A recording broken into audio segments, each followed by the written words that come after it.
रात के 8 बज चुके थे। सास गुस्से में सुनैना को देख रही थी और सुनैना उनकी आंखों को देखकर डर के मारे कांप रही थी।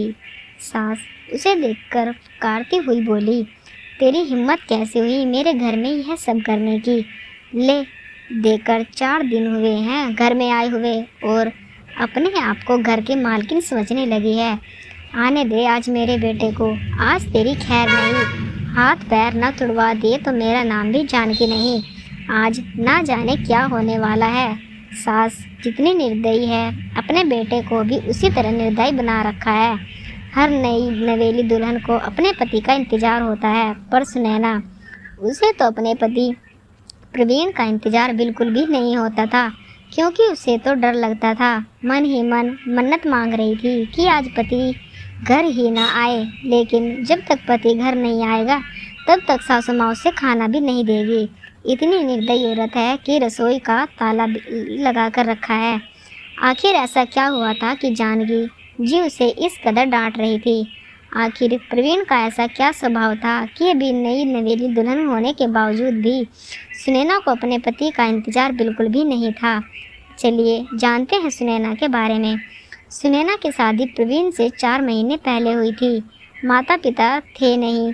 ग्रेजुएशन पूरा होते ही चाचा चाची ने उसकी शादी करवाई थी और फिर अपनी जिम्मेदारियों की इतिश्री कर ली थी। ना कोई पग फेरे की रस्म, ना ही कोई तीज त्योहार।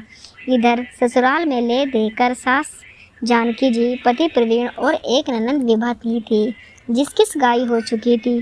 परिवार छोटा था।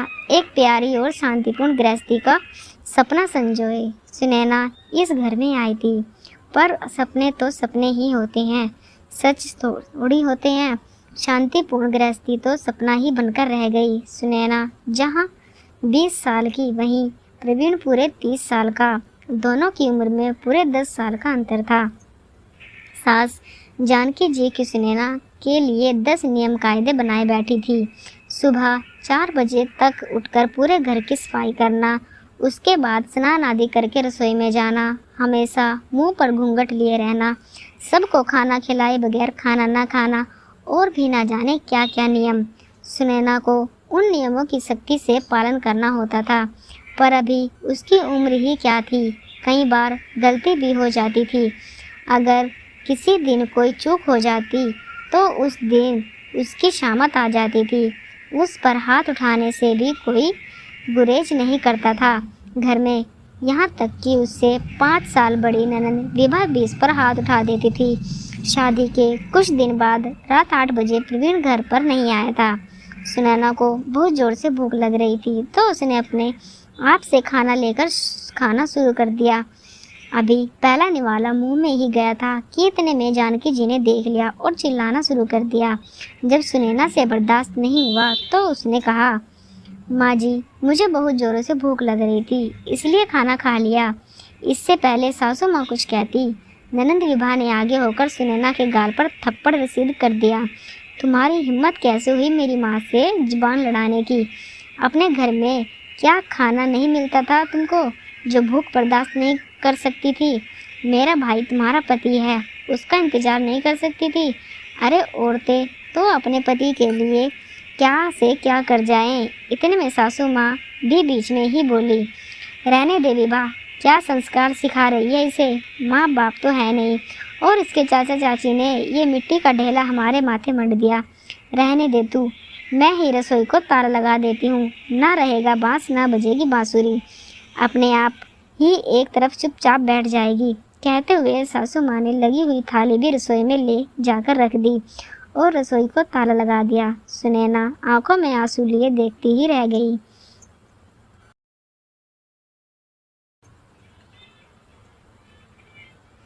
2 घंटे बाद प्रवीण जब घर आया, जानकी जी और विभा ने खूब नमक मिर्च लगाकर उनके सामने बात को परोसा, और वो माँ का भक्त, वो तो इतने गुस्से में आ गया कि उसने भी जाकर सुनैना के गाल पर थप्पड़ लगा दिया। उस दिन उसे खाना तक नहीं मिला। अब आज का ही किस्सा ले लें। सुनैना शाम का खाना बनाकर सास और ननंद को खाना खिला रही थी।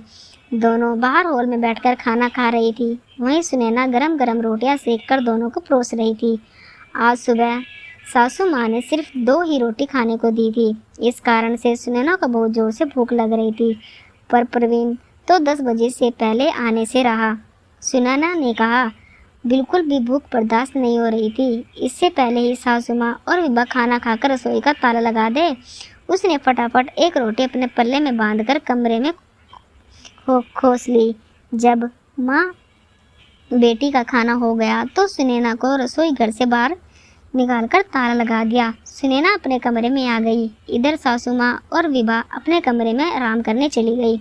जब सुनैना को लगा कि अब माहौल सही है तो उसने कमर में बंधी रोटी को निकालकर रोल के कोरी ही खाना शुरू कर दिया। रोटी खाते खाते उसकी आंखों में आंसू भी गिरे जा रहे थे। स्वाभिमान इस चीज़ की गवाही नहीं दे रहा था, पर क्या करे वो भी समझ में नहीं आ रहा था। उसी समय सासू माँ किसी काम से उस तरफ आई और उसने सुनैना को रोटी खाते देख लिया। बस फिर क्या था, हंगामा शुरू हो गया और सुनैना अब यही इंतजार कर रही थी कि प्रवीण घर ही ना आए। अब पता नहीं आज वो क्या करेगा। उस दिन इन सब के सामने रोटी लेकर खाई थी तो थप्पड़ मार दिया, पर आज तो रोटी की चोरी की थी। थोड़ी देर के बाद प्रवीण घर आया तो सुनैना का दिल जोरों से धड़क रहा था, माथे पर पसीना आ रहा था। अचानक प्रवीण की जोरदार आवाज़ आई, सुनैना बाहर आओ। सुनैना डरती कांपती बाहर आई। देखो तो सासू माँ अभी भी नागिन की तरफ पुकार रही थी, बिल्कुल कुटिल मुस्कान के साथ उसकी तरफ देख रही थी और प्रवीण उसकी आंखें तो गुस्से में लाल हो रखी थी। जैसे ही उसने सुनैना को अपने सामने देखा, उसके बालों को पकड़कर खींचा और धक्का देकर नीचे गिरा दिया। सुनैना की बहुत जोर से चीख निकल गई। तेरी इतनी हिम्मत कि अपने ही घर में चोरी करती है? रोक, तुझे मैं बताता हूँ। कहते कहते प्रवीण ने अपनी बेल्ट निकाली और सुनैना को मारना शुरू कर दिया। सुनैना हाथ जोड़ती रही, लेकिन ना उसे तरस आया ना ही उस घर की औरतों को। आखिर जब प्रवीण नहीं रुका तो सुनैना उसे धक्का मारकर दौड़ती हुई घर से बाहर निकल गई। अरे पकड़ इसे, बाहर कहाँ जा रही है? जानकी जी ने कहा।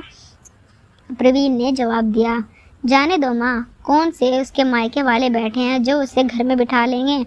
अपने आप ही घूम फिर कर वापस आ जाएगी। तुम तो फटाफट मेरा खाना लगाओ, मुझे भूख लग रही है। प्रवीण की बात सुनकर जानकी जी ने प्रवीण का खाना लगा दिया और प्रवीण खाना खाने बैठ गया। पर सुनैना की सुध बुध किसी से ने नहीं ली। आखिर थोड़ी देर बाद सुनैना वापस आ गई। उसे देखकर तीनों कुटिल मुस्कान के साथ सामने खड़े हो गए। आ गई वापस महारानी? क्या हुआ, मायके वालों ने जगह नहीं दी? जानकी जी ने ताना मारा। देखकर प्रवीण ने भी कहा, जब तक मेरे पैरों में नाक नहीं रगड़ेगी तब तक घर में नहीं घुसने दूंगा। बड़ी गई थी मुझे धक्का मारकर। हाँ भैया इतनी आसानी से मत करना इसे। अगर अभी माफ़ कर दिया तो कल को सिर पर चढ़कर नाचेगी। ऐसी लड़कियों का क्या भरोसा। अरे भरोसा तो हमें तुझ पर भी नहीं है, जो अपनी भाभी का सम्मान न कर पाई वो हमारे घर का क्या मान बढ़ाएगी। अचानक सुनैना के पीछे से विभा के होने वाले ससुर जी निकल आए। उन्हें देखते ही तीनों के चेहरे की हवाइयाँ उड़ गई। अरे आप कब आए समधी जी? उसी समय आए थे जिस समय आपकी बहू रोड पर बदहवास दौड़ रही थी। अच्छा हुआ हमें आप लोगों का चेहरा अभी से पता चल गया, वरना हमारा घर तो बर्बाद हो जाता अगर ऐसी बहू हमारे घर आ जाती। नहीं, आपको कुछ गलतफहमी हो गई है पापा जी, मैं आपको समझाती हूँ, आप अंदर तो आइए। विभा ने कहा तो होने वाले ससुर जी ने कहा, कौन से पापा जी, कैसे पापा जी, माफ़ करो, हम तो तुमसे कोई रिश्ता नहीं जोड़ना चाहते। और जो समझना है ना, वो जो पुलिस वाले बाहर खड़े हैं उनको समझाओ। अरे अचानक पुलिस, अरे कौन से पापा जी, कैसे पापा जी, माफ़ करो, हम तो तुमसे कोई रिश्ता नहीं जोड़ना चाहते। बाहर जो पुलिस वाले खड़े हैं उनको समझाओ। अचानक पीछे से पुलिस वाले निकल कर आए। अब तो क्या तीनों में से किसी से कुछ कहते ना बना। देखते ही देखते जानकी जी ने अपनी आवाज़ को नरम करते हुए सुनैना से कहा, अरे बहू, इतनी छोटी सी गलतफहमी में कोई पुलिस को बुलाकर लाता है क्या? ऐसी छोटी मोटी परीक्षा तो हर शादीशुदा औरत को अपने घर में देनी ही पड़ती है। आखिर यह तेरा ससुराल है, इसका मान रखना तो तेरी जिम्मेदारी है।